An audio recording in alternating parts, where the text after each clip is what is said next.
local news. WRAL News. Coverage you can count on.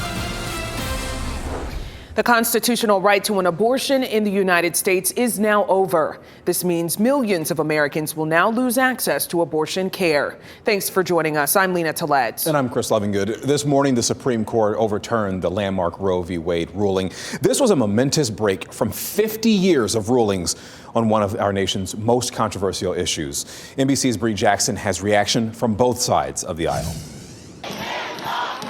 Women's health care taking a serious blow today after a highly anticipated decision.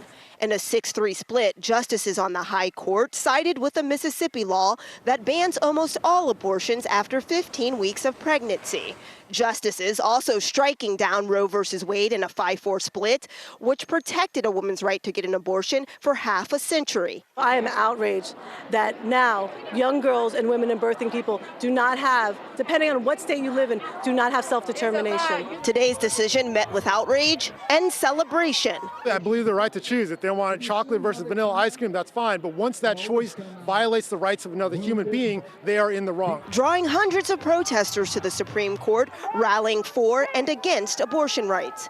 President Biden weighing in. Now, with Roe gone, let's be very clear. The health and life of women in this nation are now at risk. The High Court's ruling comes after a draft opinion written by Justice Samuel Alito and supported by at least 4 other conservative justices was leaked and then made public in May. Today's ruling likely to increase bans on abortion nationwide, with 13 states preparing for trigger laws to take effect. The people have won a victory. The right to life has been vindicated. It's a slap in the face to women about using their own judgment. 50 years of policy abandoned, forcing women across the nation to rethink personal reproductive health care options depending on their home state. In Washington, Bree Jackson for NBC News.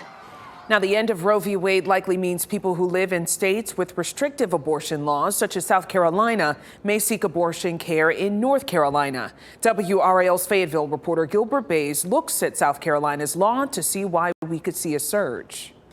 Well, I'm outside the clinic here on Gillespie Street where abortions are performed. It's empty right now, but it was packed this morning.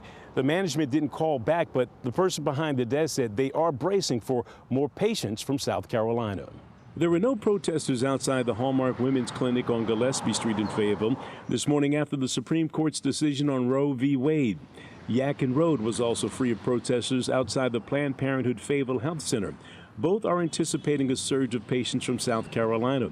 This afternoon, President Biden weighed in on the issue, saying many states still recognize a woman's right to choose. So, if a woman lives in a state that restricts abortion, the Supreme Court's decision does not prevent her from traveling from her home state to the state that allows it. It does not prevent a doctor in that state from treating her. South Carolina's abortion law is restrictive.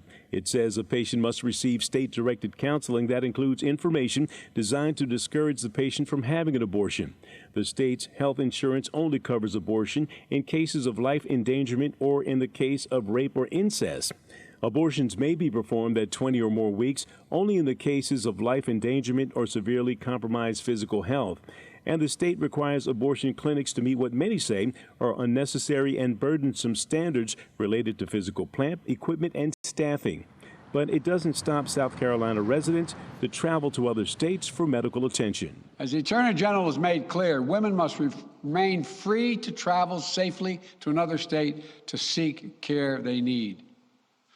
My administration will defend that bedrock right. Now, it's too early to determine just how much impact the Roe versus Wade decision will have on clinics like this one, but most people say a surge is on the way. In Fayetteville, Gilbert Bays, WRAL News.